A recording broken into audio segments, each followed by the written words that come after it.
Bonjour, aujourd'hui je vais vous parler à propos de certains aspects de langue. L'un des aspects de langue, ce sont les sonorités. Euh, Moi j'aime bien penser aux sonorités de langue comme les dessins sonores. Et pourquoi les dessins sonores? Pourquoi je les appelle les dessins sonores? Donc imaginez que vous vous baladez quelque part en campagne et vous voyez un paysage. Peut-être qu'il y a une montagne avec des arbres et des fleurs, des oiseaux qui volent. Il fait très beau, très chaud.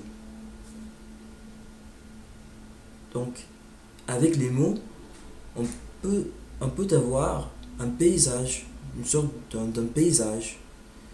La façon dont on utilise les mots dans une phrase, dans un contexte syntaxe, euh, c'est comme si on voyait un paysage.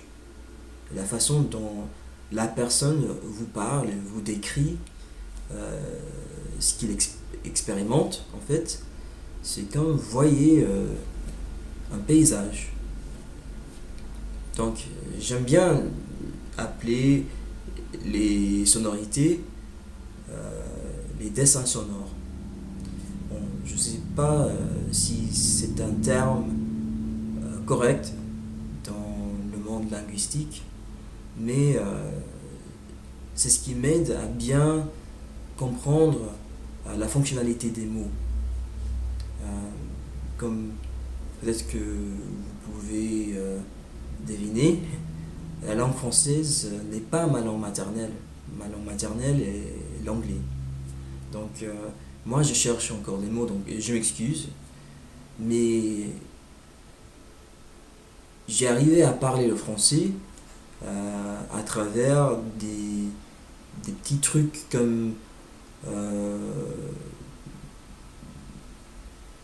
faire en sorte des mots comme s'ils étaient des images, si je voyais des images, pour bien mémoriser euh, les, le vocabulaire, pour bien utiliser les mots dans une phrase avec compréhension, pour faire comprendre quelqu'un d'autre. Donc aussi, les mots sont similaires par rapport à la sonorité, sont similaires à la musique. Donc peut-être que vous connaissez bien cette chanson qui va ainsi.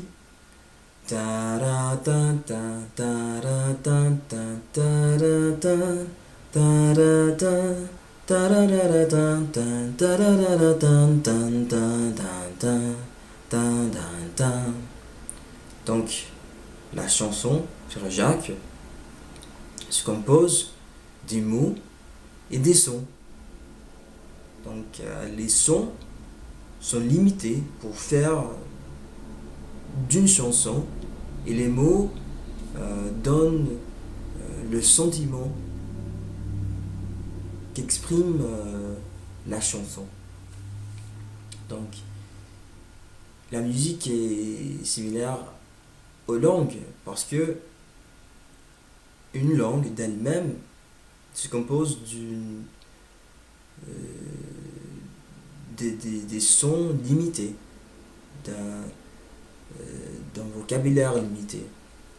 Donc c'est pour ça que nous pouvons reconnaître la langue française ou la langue anglaise, euh, le russe, le chinois, etc. Donc c'est bien ma perspective à travers l'apprentissage des langues étrangères. Et même pour mieux comprendre ma propre langue, ma langue maternelle, l'anglais, euh, comme vous croyez, les francophones, euh, ici aux États-Unis, c'est rare de rencontrer un Américain qui parle plusieurs langues. Et moi, moi, je voudrais euh, aider à faire répandre euh, cette passion de l'apprentissage des langues étrangères aux États-Unis.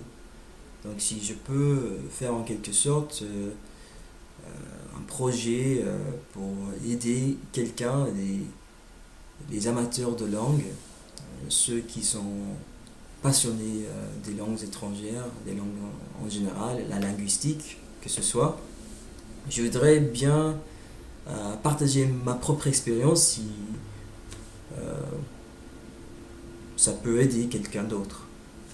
Donc c'est ce que je fais dans cette vidéo. Alors, encore une fois, la langue française n'est pas ma langue maternelle, donc euh, j'accepte des critiques. Je voudrais bien que vous me posiez des questions, si vous avez votre propre perspective à partager avec moi. Euh, je veux bien les savoir. Donc là, je reste là avec cette vidéo et je vous dis à la prochaine. Au revoir.